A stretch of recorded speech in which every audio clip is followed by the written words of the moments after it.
Cálculo estequiométrico.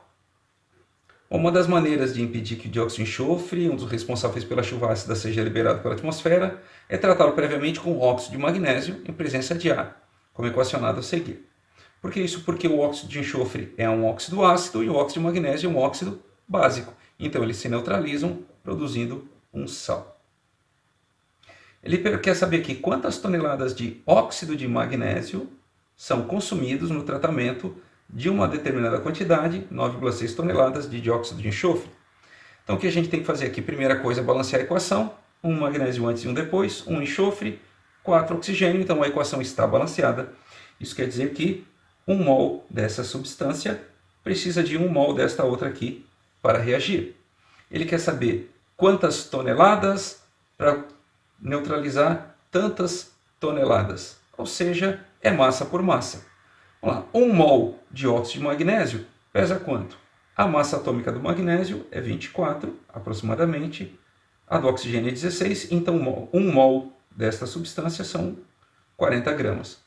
O enxofre, a massa atômica é 32, mais o oxigênio, que é 16, vezes 2, dá 32, mais 2, 64.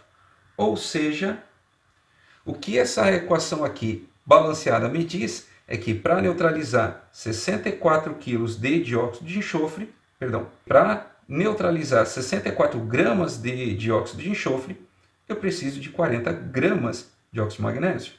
É a proporção. Isso quer dizer que se eu tiver 64 quilos, eu vou precisar de 40 quilos. Se eu tiver 64 toneladas, eu vou precisar de 40 toneladas. Então, se eu tenho 9,6 toneladas, eu vou precisar de quantas toneladas? Uma regrinha de 3 básica.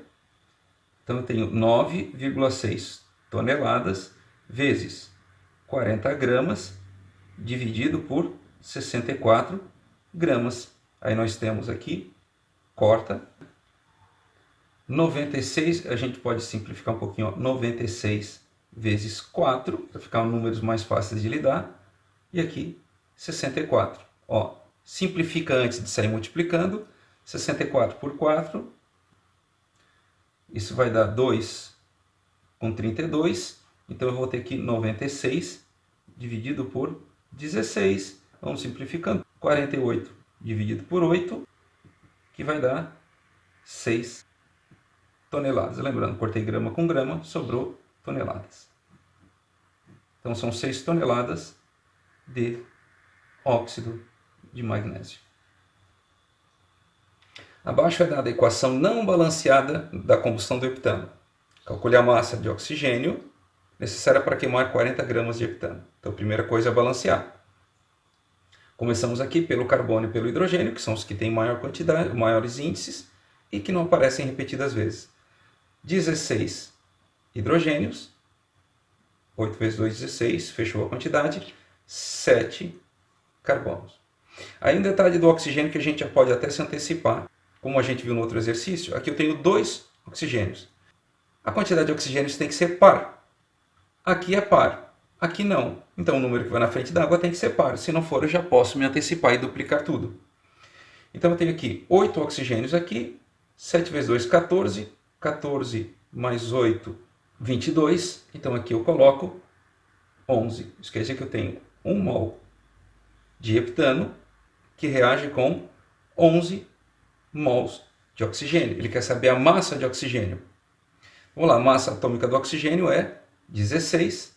16 vezes 2, 32. Então eu vou ter aqui 11 mols, ou seja, 11 vezes 32 gramas de oxigênio.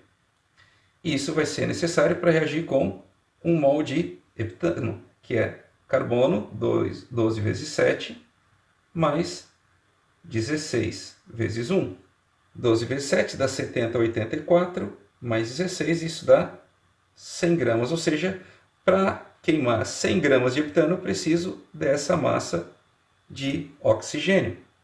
Para queimar 40 gramas, X. Eu vou ter 11 vezes 32 gramas vezes 40 gramas dividido por 100 gramas. Eu vou cortar aqui grama com grama, o resultado vai ser grama. Vou cortar 0 com 0, que vai dar 140,8 gramas.